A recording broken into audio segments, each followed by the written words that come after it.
Hello friends, welcome back to our channel. Friends, ఈ వీడియోలో మనం ఈరోజు అన్ని న్యూస్ పేపర్లో వచ్చినటువంటి ఇంపార్టెంట్ ఎడ్యుకేషన్ అప్డేట్స్తో పాటు చాలా ముఖ్యమైనటువంటి కరెంట్ అఫైర్స్ అయితే రావడం జరిగింది. ఈ రోజు అయితే చాలా ఇంపార్టెంట్ కరెంట్ అఫైర్స్ ఉన్నాయి. సో వాటన్నిటి గురించి వన్ బై వన్ ఈ వీడియోలో అయితే చూద్దాం. సో వీడియో చూస్తున్న ప్రతి ఒక్కరు వీడియోని ఖచ్చితంగా లైక్ చేయండి. డైలీ 1 to 2 hours వర్క్ చేసి దాదాపుగా 8 న్యూస్ పేపర్ చదివి మీకు ఇన్ఫర్మేషన్ అయితే అందించడం జరుగుతుంది. చాలా మంది చూస్తున్నారు కానీ లైక్ చేయట్లేదు.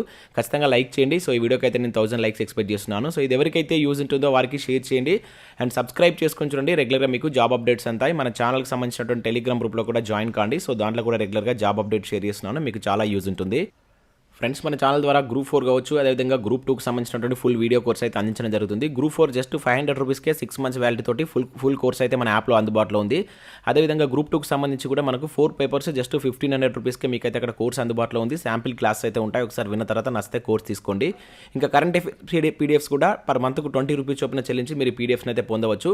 టెస్ట్ సిరీస్ కూడా ఉన్నాయి. ఇండియన్ పాలిటిక్స్ సంబంధించిన టెస్ట్ సిరీస్ కావచ్చు, తెలంగాణ చరిత్ర, తెలంగాణ ఉద్యమ చరిత్ర, అదేవిధంగా జనరల్ సైన్స్కి సంబంధించినటువంటి టెస్ట్ సిరీస్తో పాటు జనరల్ స్టడీస్కి సంబంధించినటువంటి షార్ట్ హ్యాండ్ రైటింగ్ నోట్స్ కూడా మన యాప్లో ఉంది. వీటికి సంబంధించినటువంటి శాంపిల్ టెస్టులు, శాంపిల్ పీడిఎఫ్స్ అక్కడ ఉంటాయి. చూసిన తర్వాత నచ్చితే తీసుకోండి. ఇంకా దాంతోపాటుగా రెగ్యులర్గా మన ఛానల్లో కంటెంట్ కూడా అప్లోడ్ చేస్తున్నాం. సో వాటన్నిటికీ నేను ప్లేలిస్ట్ క్రియేట్ చేస్తాను. ఒకసారి ప్లేలిస్ట్కి వెళ్ళి చూడండి. నచ్చితే వాటిని ఫాలో కండి. ఫ్రెండ్స్, ఈరోజు న్యూస్ పేపర్లో వచ్చినటువంటి అప్డేట్స్ కనుక చూసినట్టయితే మనకు ఫస్ట్ అప్డేట్ వచ్చేసి శిక్షణా కాలం అనే టైటిల్ తోటి సాక్షి న్యూస్ పేపర్లో ఒక ఆర్టికల్ ఇక్కడ మనం చూడవచ్చు. సర్కారు కొలుల కోసం ముమ్మరంగా సిద్ధమవుతున్నటువంటి యువత అని చెప్పేసి ఇక్కడ ఇవ్వడం జరిగింది. కోచింగ్ తీసుకునైనా కొలువు కొట్టాలన్న లక్ష్యంతో కసరత్తు, పెద్ద సంఖ్యలో శిక్షణ కేంద్రాల్లో చేరుతున్నటువంటి ఆశావాహులు, ఆఫ్లైన్తో పాటు ఆన్లైన్ క్లాసులు చెప్తున్నటువంటి ప్రముఖ కోచింగ్ సెంటర్లు, అభ్యర్థుల అవసరాన్ని బట్టి ఫీజులు, గ్రూప్ 1 మెయిన్స్కు కనిష్టంగా 50,000, గ్రూప్ 2కు 25,000, సబ్జెక్టుల వారీగా కోచింగ్కు ఒక్కొక్క చోట ఒక్కొక్క రకమైనటువంటి ఫీజు, స్టడీ మెటీరియల్ లేకుండా కేవలం నోట్స్ తరగతులకే వేలల్లో వసూలు అంటే ఇక్కడ ఒక అప్డేట్ మనం చూడవచ్చు.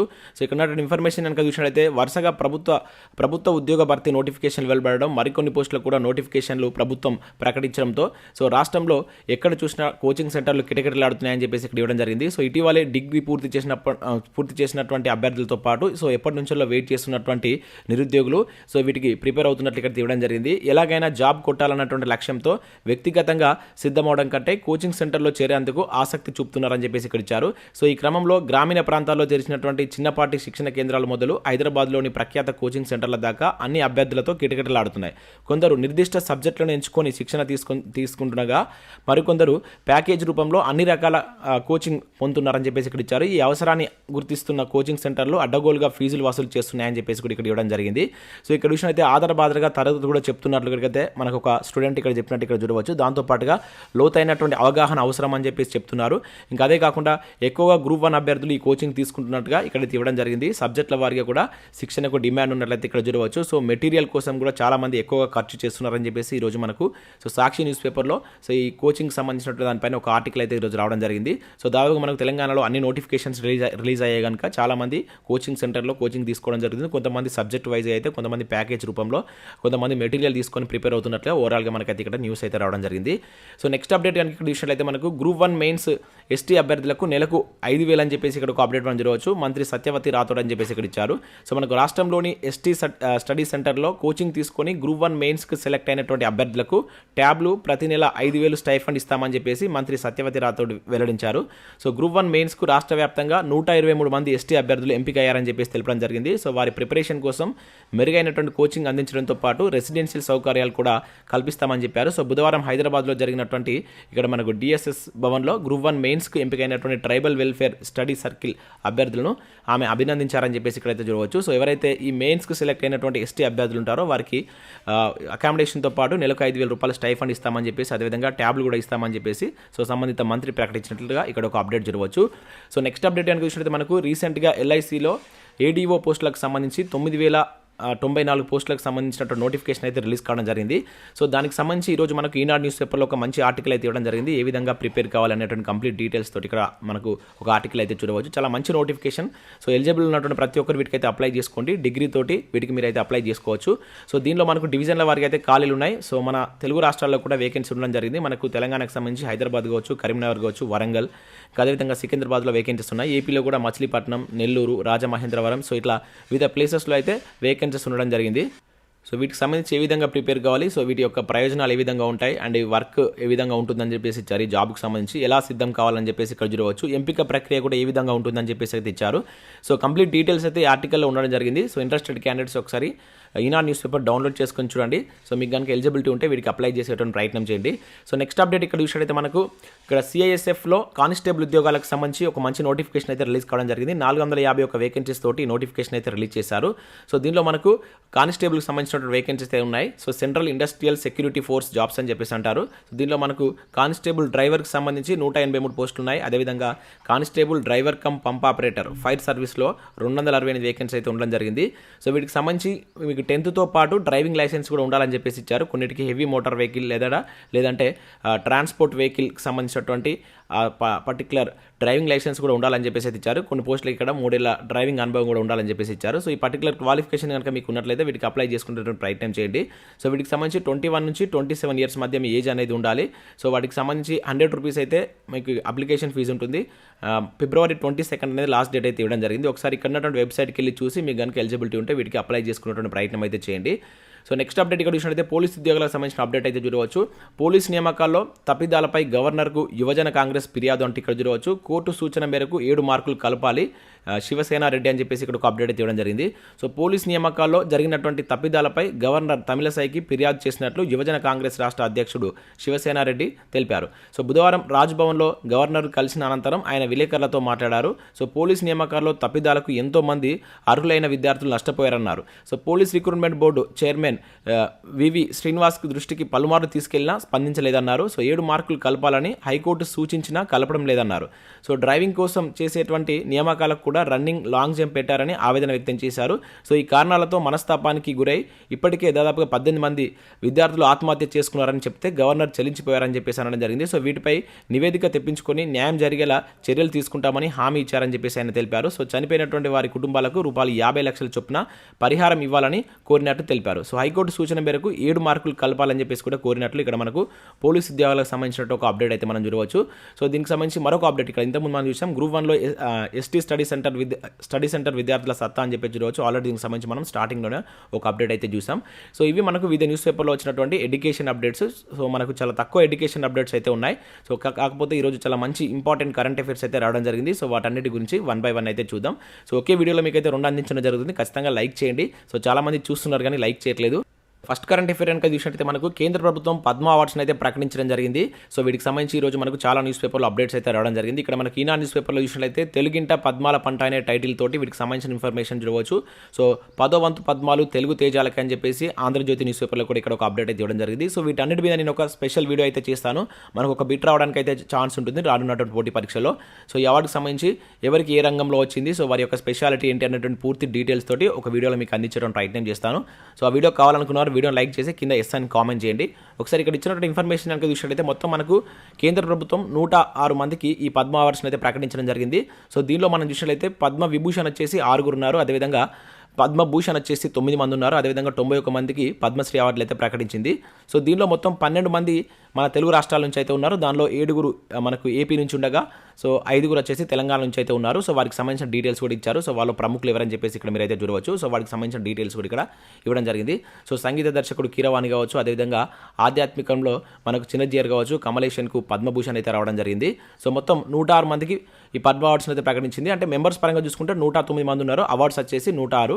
సో దీనిలో 6 పద్మ విభూషణ్, 9 మందికి పద్మభూషణ్, 91 మందికి పద్మశ్రీ అవార్డు అయితే ప్రకటించడం జరిగింది. సో ఎవరెవరికి ఏ రంగంలో వచ్చాయి, సో వారి యొక్క స్పెషాలిటీ ఏందనేది మనం ఒక సపరేట్ వీడియోలో చూసేటువంటి ప్రయత్నం అయితే చేద్దాం. సో ఈ రోజు ఈవినింగ్ లేదా రేపటి వరకు దీనికి సంబంధించినటువంటి పూర్తి సమాచారంతో మీకు ఒక వీడియో అందించేటువంటి ప్రయత్నం అయితే చేస్తాను. సో నెక్స్ట్ కరెంట్ అఫేర్ కనుక చూసినట్లయితే ఇక్కడ శౌర్య సాహసాలకు సాత్కారం అనే టైటిల్ తోటి ఇక్కడ ఒక అప్డేట్ మనం చూడవచ్చు. 901 మంది పోలీసులకు పథకాలు ప్రకటించినటువంటి కేంద్ర హోంశాఖ అని చెప్పేసి ఇచ్చారు. సో ఇటువైపు చూసినట్లయితే 412 మంది సైనిక సిబ్బందికి పురస్కారాలు అని చెప్పేసి కూడా చూడవచ్చు. సో ఇక్కడ ఇన్ఫర్మేషన్ చూసినట్లయితే మనకు విధి నిర్వహణలో శౌర్య సాహసాలు కావచ్చు, అత్యుత్తమ పనితీరు ప్రదర్శించినందుకు గాను కేంద్ర సాయుధ పోలీసు బలగాలు వివిధ రాష్ట్రాలకు చెందినటువంటి 901 మంది పోలీస్ సిబ్బందికి కేంద్ర హోంశాఖ వివిధ సేవా పథకాలను అయితే ప్రకటించింది. సో 74వ గణతంత్ర దినోత్సవాలను పురస్కరించుకొని పురస్కారాల జాబితాను బుధవారం విడుదల చేసినట్లు ఇక్కడ మనం చూడవచ్చు. సో వీరిలో మనకు 140 మందికి శౌర్య పథకాలు, అదేవిధంగా 93 మందికి రాష్ట్రపతి విశిష్ట సేవల పథకాలు, 668 మందికి ప్రతిభా పురస్కారాలు దక్కాయని చెప్పేసి ఇక్కడ ఇవ్వడం జరిగింది. సో దీనిలో మనం ఇంకొకటి గుర్తుంచుకోవాల్సింది ఏంటంటే మనకు సిఆర్పిఎఫ్ అధికారి ప్రకాష్ రంజన్ మిశ్రాకు 8వసారి ఈ శౌర్య పురస్కారం అయితే రావడం జరిగింది. సో ఎక్కువ సార్లు శౌర్య పథకం సాధించినటువంటి వ్యక్తిగా ఇతనైతే నిలిచారు. సో ఈ నేమ్ గుర్తుంచుకోండి. ఇక దాంతోపాటు ఇక్కడ మనకు 412 మంది సైనిక సిబ్బందికి పురస్కారాలు అంటూ చూడవచ్చు. చూడవచ్చు. సో గణతంత్ర దినోత్సవం సందర్భంగా 412 మంది సైనిక సిబ్బందికి కేంద్ర ప్రభుత్వం శౌర్య పురస్కారాలు అయితే ప్రకటించినట్టు ఇక్కడైతే మనం చూడవచ్చు. సో వీరిలో 6గురికి 2వ అత్యున్నత పురస్కారమైనటువంటి కీర్తి చక్ర, 15 మందికి మూడో అత్యున్నత పురస్కారమైనటువంటి శౌర్య చక్ర అయితే దక్కాయి. సో మరణాంతరం 4గురికి కీర్తి చక్ర, 2కి శౌర్య చక్ర ప్రకటించాలని చెప్పేసి ఇక్కడ ఇవ్వడం జరిగింది. సో వీటికి సంబంధించిన డీటెయిల్స్ అయితే మనం గుర్తుంచుకోవాల్సి అయితే ఉంటుంది. చాలా ఇంపార్టెంట్. మనకు రౌండ్ పోటీ పరీక్షలో వీటికి సంబంధించి డైరెక్ట్గా వెళ్ళడానికి అయితే ఛాన్స్ ఉంటుంది. సో నెక్స్ట్ కరెంట్ అఫేర్ కనుక చూసినట్లయితే ప్రాంతీయ భాషల్లో సుప్రీంకోర్టు తీర్పులు అంటే ఇక్కడ ఒక ఇంపార్టెంట్ కరెంట్ అఫేర్ చూడవచ్చు. నేటి నుంచి అందరికీ అందుబాటులోకి కొత్త సేవలను ప్రారంభించినటువంటి సిజేఐ జస్టిస్ చంద్రచూడ్ అని చెప్పేసి ఇచ్చారు. సో ఇక్కడ గణతంత్ర దినోత్సవం నుంచి వివిధ భారతీయ భాషల్లో తీర్పులను అందుబాటులోకి ఉంచే సేవలను సుప్రీంకోర్టు ప్రధాన న్యాయమూర్తి జస్టిస్ డివై చంద్రచూడ్ బుధవారం ప్రారంభించారు. సో ఎలక్ట్రానిక్ సుప్రీంకోర్టు రిపోర్ట్ల ప్రాజెక్టులు బుధవారం నుంచి మొదలు కానున్నాయి. సో ప్రస్తుతానికి కొన్ని షెడ్యూల్ భాషల్లో తీర్పులు అనువాద పత్రాలు సిద్ధంగా ఉంచామని చెప్పేసి సిజేఐ చెప్పినట్లు ఇక్కడైతే మనం చూడవచ్చు. చాలా ఇంపార్టెంట్. అంటే మనకి డేట్ గుర్తుంచుకోండి, ఏ రోజు నుంచి ప్రాంతీయ భాషల్లో ఈ కోర్టు తీర్పులను వెలువరుస్తున్నారని చెప్పేసి అడగడానికి ఛాన్స్ ఉంటుంది కనుక సో ఈ రోజు మనకి ఏదైతే రిపబ్లిక్ డే నుంచి అని చెప్పేసి మీరు గుర్తుంచుకునేటువంటి ప్రయత్నం చేయండి. సో అందుబాటులో ఉండేటువంటి అనువాద ప్రతులు ఏ భాషల్లో ఉంటాయని కూడా ఇక్కడ ఇచ్చారు. సో హిందీ కావచ్చు, అదేవిధంగా తమిళ్, మలయాళం ఇట్లా వాటికి సంబంధించిన డీటెయిల్స్ కూడా తీయడం జరిగింది. చాలా ఇంపార్టెంట్ కరెంట్ అఫేర్, దీన్ని గుర్తుంచుకునే ప్రయత్నం చేయండి. సో నెక్స్ట్ ఇక్కడ చూసినట్లయితే మనకు న్యూజిలాండ్ కొత్త ప్రధానిగా క్రిస్ హిప్కిన్స్ అని చెప్పేసి ఇక్కడ చూడవచ్చు. సో ఇక్కడ దీనికి సంబంధించి మనకు ఆల్రెడీ రీసెంట్గా ఈ న్యూజిలాండ్కి సంబంధించిన ప్రధాని అయితే మనకు రాజీనామా చేయడం జరిగింది. సో అతని ప్లేస్లో ఇక్కడ కొత్త ప్రధాని వచ్చినట్లయితే మనం గుర్తుంచుకోవాల్సి అయితే ఉంటుంది. సో న్యూజిలాండ్ కొత్త ప్రధానిగా మనకు క్రిస్ హిప్కిన్స్ అనేటువంటి పర్సన్ 44 సంవత్సరాలకు సంబంధించినటువంటి పర్సన్ అయితే ప్రమాణ స్వీకారం చేశారని చెప్పేసి ఇక్కడ చూడవచ్చు.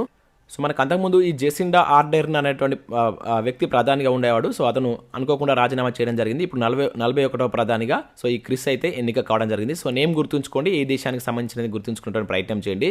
సో నెక్స్ట్ కరెంట్ అఫేర్ కనుక చూసినట్లయితే రాష్ట్ర వృద్ధి రేటు బల అంటూ ఒక ఇంపార్టెంట్ కరెంట్ అఫేర్ ఇక్కడ మనం చూడవచ్చు. సో 19.4% నమోదు, రూపాయలు 11.48 లక్షల కోట్లకు చేరినటువంటి జిఎస్టీపీ దేశంలో 3వ స్థానం అని చెప్పేసి ఒక ఇంపార్టెంట్ ఆర్టికల్ అయితే మనకి ఇక్కడ రావడం జరిగింది. సో నివేదికను విడుదల చేసినటువంటి డిఎస్ అని చెప్పేసి ఇక్కడ చూడవచ్చు. సో ఇక్కడ చూసినట్లయితే మనకు తెలంగాణ రాష్ట్ర స్థూల ఉత్పత్తి గ్రాస్ డొమెస్టిక్ ప్రొడక్షన్ జిఎస్డిపి ఏదైతే ఉంటుందో సో ఆ విలువలో మనకు 2021-22లో సో ఇక్కడ చూసినట్లయితే మనకు 11,48,115 కోట్లకు చేరిందని చెప్పేసి ఇక్కడ ఇచ్చారు. సో అంతకుముందు ఏడాదితో పోలిస్తే ఏకంగా 19.4% అదనంగా పెరిగినట్లు ఇక్కడ మనమైతే గుర్తుంచుకోవాల్సి అయితే ఉంటుంది.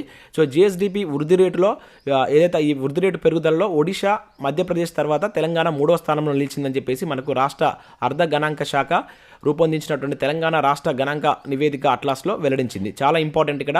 సో దేశంలో మనకు ఫస్ట్ ప్లేస్లో ఒడిషా ఉండగా సెకండ్ ప్లేస్ మధ్యప్రదేశ్ ఉంది, థర్డ్ మనకు తెలంగాణ ఉండడం జరిగింది. సో మనకు అంతకుముందు ఏడాదితో పోలిస్తే సో మొత్తం మీద అయితే 19.4% ఇక్కడ ఈ వృద్ధి రేటు పెరిగినట్లయితే మనం గుర్తుంచుకోవాల్సి అయితే ఉంటుంది. ఇంకా ఈ నివేదికలో మనకు చాలా అంశాలను అయితే పొందుపరచడం జరిగింది. ముఖ్యంగా ఇక్కడ చూసినట్లయితే 67.7 విస్తీర్ణంలో పంటలు అంటూ చూడవచ్చు. సో రాష్ట్ర భూగంలో మనకు 66.7% విస్తీర్ణంలో పంటలు సాగవుతున్నాయని చెప్పేసి ఇవ్వడం జరిగింది. 2019-20లో మొత్తం 1,84,00,000 ఎకరాల్లో పంటలు వేశామని చెప్పేసి ఈ నివేదిక అయితే వివరించింది.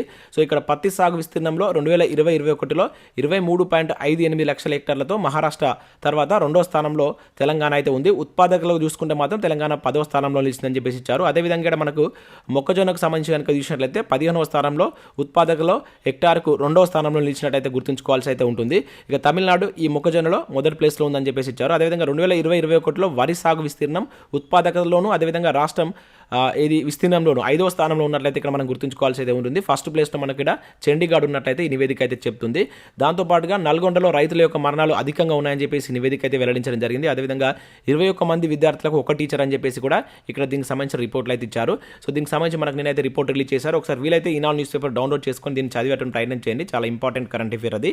సో నెక్స్ట్ విషయం అయితే ఇక్కడ వన్డేలో నెంబర్ 1 సిరాజ్ అంటే ఇక్కడ చూడవచ్చు. సో మనకు హైదరాబాద్ ఫేసర్ మహమ్మద్ సిరాజ్ గొప్ప ఘనతను అయితే అందుకున్నాడు. సో ప్రపంచ క్రికెట్లో అగ్రస్థానానికి దూసుకెళ్లాడు. సో బౌలర్ ర్యాంకింగ్స్లో తొలిసారి నెంబర్ 1 ర్యాంకుని కైవసం చేసుకున్నాడు. సో బుధవారం మనకు ఐసీసీ ప్రకటించినటువంటి జాబితాలో సిరాజ్ 729 పాయింట్లతో అగ్రస్థానంలో నిలిచారు. సో ఆస్ట్రేలియాకి సంబంధించినటువంటి ఫేసర్ హెజిల్ వుడ్ సెకండ్ ప్లేస్లో, అదేవిధంగా న్యూజిలాండ్ ఫేసర్ ట్రెంట్ బోల్ట్ అనేటువంటి వ్యక్తి థర్డ్ ప్లేస్లో అయితే ఉండడం జరిగింది. సో ఈ ఏడాదిలో మనకు వన్డే క్రికెట్లో నిలకడ రాణిస్తున్నటువంటి సిరాజ్ సో సొంత గడ్డపై రీసెంట్గా జరిగినటువంటి శ్రీలంక, న్యూజిలాండ్లో చాలా మంచి ప్రతిభను అయితే కనబరచడం జరిగింది.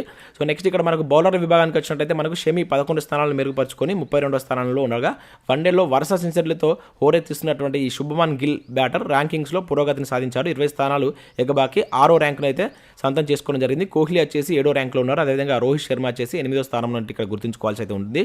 సో వన్డే క్రికెట్లో మనకు పాకిస్తాన్ క్రికెటర్ బాబర్ ఆజం ప్రథమ స్థానంలో కొనసాగుతున్నట్లయితే ఇక్కడ మనం అయితే చూడవచ్చు.